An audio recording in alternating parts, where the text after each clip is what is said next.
நமசிவாய வாழ்க, நாதன் தாழ்வாழ்க, இமைப்பொழுதும் மின்னெஞ்சில் நீங்காதான் தாழ்வாழ்க. ஓம் நமசிவாய, ஓம் நமசிவாய, ஓம் நமசிவாய. குருவாழ்க, குருவே துணை. அனைவருக்கும் வணக்கம். நான் உங்கள் சங்கீதா ராம்குமாருங்க. சிம்மராசிக்காரங்களுக்கு இந்த ஜூலை மாத பலன்கள் எப்படி இருக்கு அப்படின்னு சொல்லி பார்ப்போங்க. சிம்மராசியை பொறுத்த வரைக்கும் ராசி அதிபதியான சூரிய பகவான் உங்களுக்கு ஜூலை மாதம் 17ஆம் தேதி வரைக்கும் 11ஆம் இடமான லாபஸ்தானத்தில் இருக்காருங்க. அப்போ பணவரவு அப்படிங்கிறது உங்களுக்கு கட்டாயம் நல்லா இருக்கும். ஏன்னா நீங்கள் வேற எங்களுக்கு கஷ்டமசனி நடக்குது, எங்களுக்கு ஏகப்பட்ட பிரச்சனையை நாங்கள் சந்திச்சுட்டு இருக்கோம், நான் ஏதோ ஒன்று சொல்கிறேன், அவங்க ஏதோ ஒன்று புரிஞ்சுக்கிட்டு தேவையில்லாமல் எனக்கு பிரச்சனை கொடுத்துட்டு இருக்காங்கங்க, எங்கே பார்த்தாலும் சுற்றி சுற்றி ஒரே பிரச்சனையாக இருக்குது அப்படின்னு சொல்கிறீங்களா? நீங்கள் பார்த்தீங்கன்னா முடிஞ்ச வரைக்கும் உங்களுக்கு இந்த 2ஆம் அதிபதியான புதன் பகவான் உங்களுக்கு 12ஆம் இடமான விரைஸ்தானத்தில் இருக்காருங்க. அப்போ வாக்கு கொடுக்கறத கொஞ்சம் தவிர்த்துக்கோங்க. முடிஞ்ச வரைக்கும் நீங்கள் மனசில் இங்கே என்ன படுதோ அதை அப்படியே வார்த்தைகளாக சொல்லிடுவீங்க. யார் எதிர்த்தாப்புல யார் இருக்காங்க இல்லைன்னா பார்க்க மாட்டேங்க, அந்த அளவு ஒரு தைரியசாலி நீங்கள். ஆனால் இந்த சமயத்தில் கொஞ்சம் பேசும்போது வார்த்தைகளில் நிதானமாக இருங்க. எப்பயும் போல தைரியம் தன்னம்பிக்கையோடு இருங்க. ஆனால் பேசக்கூடிய வார்த்தைகளை கொஞ்சம் யோசிச்சு பேசிட்டீங்கன்னாவே அவங்களுக்கான பிரச்சனைகள் பார்த்தீங்கன்னா பாதியாக குறைஞ்சிருங்க. அடுத்து சூரிய பகவான் ராசிநாதன் 11ஆம் இடத்துல, அதுவும் குருவோட சேர்ந்துருக்காருங்க.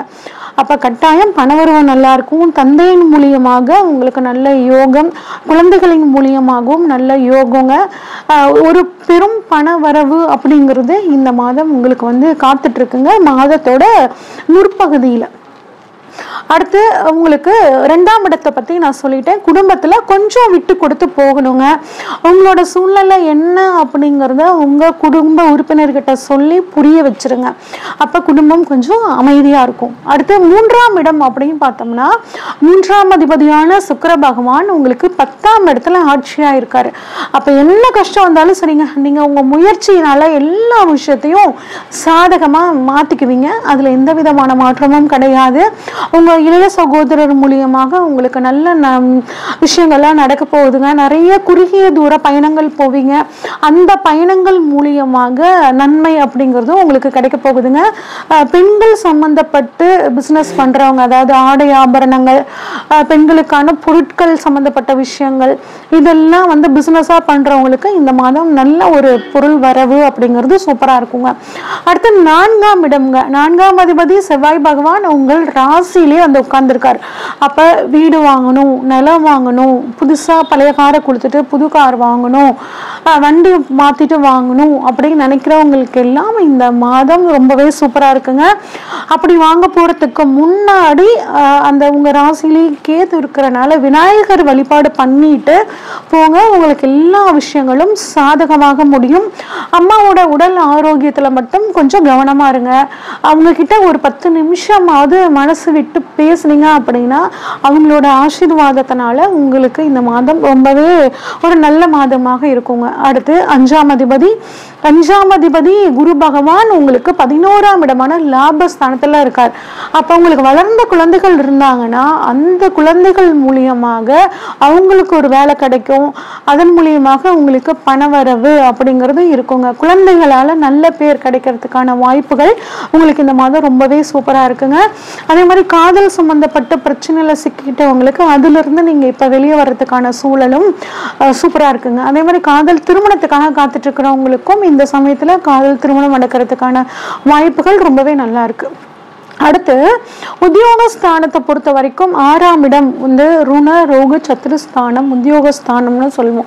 அந்த இடத்துல பார்த்தீங்கன்னா புதனோட பார்வைப்படுது, சூரியனோட பார்வைப்படுது. அப்போ கோர்ட்டுக்கே சொம்பு வழக்கு ஏதாவது உங்களுக்கு இருந்துச்சுன்னா அது இப்போ சாதகமாக முடியும். 6ஆம் அதிபதி 8ல் போயிருக்காரு. அப்போ கெட்டவள் கெட்டிடும் கிட்டிடும் ராஜயோகம் அப்படின்னு சொல்லுவாங்க. அதனால நீண்ட நாளாக நடந்துட்டு இந்த கேஸ் எல்லாம் இப்போ உங்களுக்கு சாதகமாகும். உத்தியோகத்தில் பாருங்க ஒரு 2-3 மாசம் அதிகமா பிரச்சனை இருக்க மாதிரி இருக்கும். அந்த பிரச்சனைகளும் இப்ப உங்களுக்கு சாதகமாக முடியும். அரசாங்க உத்தியோகத்துல இருக்கிறவங்க நீங்க பண்ணாத தப்புக்கு சில சிக்கல்கள்ல நீங்க மாட்டிக்கிட்டீங்கன்னா அந்த பிரச்சனைகள்ல இருந்தும் நீங்க இந்த மாதம் ஈஸியா வெளியே வந்துருவீங்க. இதெல்லாம் நீங்க சாதகமா மாத்திக்கிறதுக்கு திருநங்கைகளுக்கு உங்களால முடிஞ்ச உதவிகளை பண்றது ரொம்பவே சிறப்புங்க. அடுத்து 7ஆம் இடம், 7ல் ராகு இருக்காருங்க.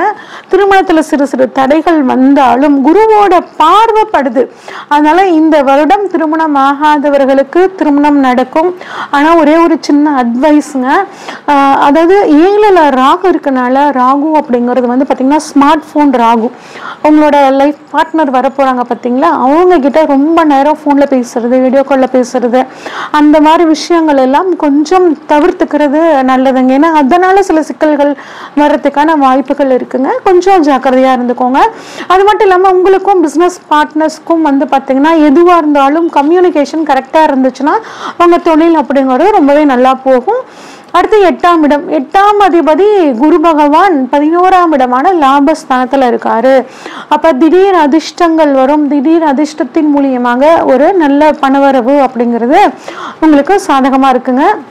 என்னங்க 8ஆம் அதிபதி 8ல் சனி இருக்காரு அப்படின்னா கொஞ்சம் உடல் ஆரோக்கியத்தில் கவனமாக இருக்கிறதும் கொஞ்சம் சிறப்புங்க. ஒரு சிலருக்கு பாருங்கள், சீனியர் சிட்டிசன்ஸ் இருக்கும்போது வயிறு சம்மந்தப்பட்ட பிரச்சனை, ஜீரணம் சம்மந்தப்பட்ட பிரச்சனை வரத்துக்கான வாய்ப்புகள் இருக்குது. கொஞ்சம் கவனமாக பார்த்துக்கோங்க. முடிஞ்ச ஒரு வாக்கிங், ஒரு சின்ன எக்ஸசைஸ் அந்த மாதிரி விஷயங்கள் பண்ணிக்கிறது ரொம்பவே சிறப்புங்க. அடுத்து 9ஆம் அதிபதியான செவ்வாய் பகவான் ராசிக்கே வந்துட்டார்.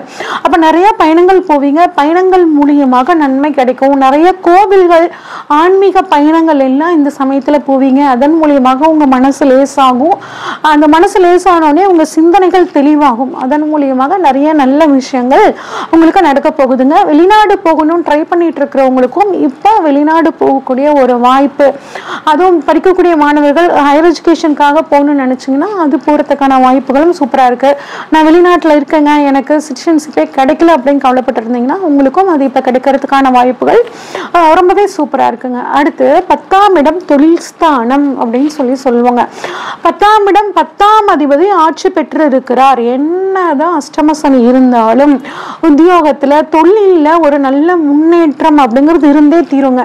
முன்ன 8 மணி நேரம் நீங்க வந்து உங்க ஆபீஸ்லயோ உங்க தொழில் ஸ்தான இதுலயோ இருந்தீங்க அப்படின்னா இப்ப 10 மணி நேரம் நீங்க வந்து ஒர்க் பண்ற மாதிரி இருக்கும். ஆனா அது உங்க தொழில் வளர்ச்சிக்கும் உங்க பொருளாதார வளர்ச்சிக்கும் ஒரு நல்ல முன்னேற்றத்தை கட்டாயம் கொடுத்தே தீருங்க. குறிப்பாக ஆன்லைன் சம்மந்தப்பட்ட பிஸ்னஸ் பண்ணுறவங்களுக்குலாம் நிறைய இப்போ ஆர்டர்ஸ் வரும். அதை வந்து கரெக்ட் டைமுக்கு கொடுத்து நீங்கள் வந்து இன்னும் பிஸ்னஸை நீங்கள் வந்து டெவலப் பண்ணிக்கிறதுக்கான சூழலும் அமையும். கரெக்டாக அந்த ஆர்டர்லாம் குறித்த நேரத்துக்கு கொடுக்கணுங்க. அதில் ஒரு சனி 3ஆம் பார்வையாக பார்க்குறதுனால ஒரு தொய்வு வரும். அதை வந்து கொஞ்சம் சரி பண்ணிக்கிட்டிங்கன்னா போதும்.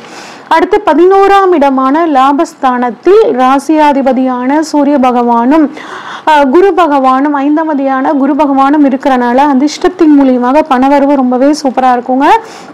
அது மட்டும் இல்லாமல் மீடியா துறையில் இருக்கிறவங்களாகட்டும், பொருளாதார கன்சல்டண்ட்டாக இருக்காங்க பார்த்தீங்களா, இல்லை பேங்க்கில் ஒர்க் பண்ணுறவங்க, சினிமாவில் டைரக்டராக இருக்கிறவங்க, இந்த சினி ஃபீல்டில் இருக்கிறவங்களுக்கு எல்லாத்துக்குமே இந்த மாதம் ஒரு புதிய வாய்ப்புகள் வரும்.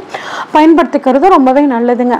அடுத்து 12ஆம் இடத்தில் வந்து பார்த்தீங்கன்னா புதன் இருக்காருங்க. 12ஆம் இடத்தில் புதனும் அதுவும் மாதத்தோட பாதிக்கு அப்புறம் வந்து பார்த்தீங்கன்னா உங்கள் ராசியாதிபதியான சூரிய பகவானும் வராருங்க. அப்போ உங்களுக்கு 11ஆம் அதிபதி 12ல் இருக்கிறதும் ராசியாதிபதி 12ல் இருக்கிறனாலும் நிறைய விரை செலவுகள் வரும். அந்த விரை செலவுகளை வந்து பார்த்தீங்கன்னா குடும்பத்தோட பயணம் போகிறதுக்காக பயன்படுத்திக்கலாம். தொழில் ரீதியாக அதிக பயணங்கள் போகிறதுக்கும் தொழிலை வந்து விரிவாக்கம் பண்ணுறதுக்கான செலவுகளுக்காகவும் நீங்கள் பயன்படுத்திக்கிட்டிங்கன்னா இந்த மாதம் உங்களுக்கு நல்ல மாதமாக இருக்கும். இருந்தாலும் நல்ல உடல் ஆரோக்கியமும் நல்ல பணவரவும் இருக்கணும்னு விரும்புனீங்கன்னா புதன்கிழமைகளில் பெருமாள் வழிபாடு பண்ணுங்க. முடிஞ்ச வரைக்கும் வந்து திருநங்கைகளுக்கு உதவி பண்றதும் குறிப்பாக வந்து பச்சை பயிறு தானமும் உங்களுக்கு மிகச்சிறந்த ஒரு யோகத்தை இந்த மாதம் கொடுக்குங்க. நன்றி, வணக்கம். இந்த வீடியோ உங்களுக்கு பிடிச்சிருந்துச்சுன்னா லைக் பண்ணுங்கள், ஷேர் பண்ணுங்கள், கமெண்ட் பண்ணுங்கள். மறக்காமல் தெய்வீக தேடல் சேனலை சப்ஸ்கிரைப் பண்ணிடுங்க. பெல் ஐக்கானையும் கிளிக் பண்ணிடுங்க.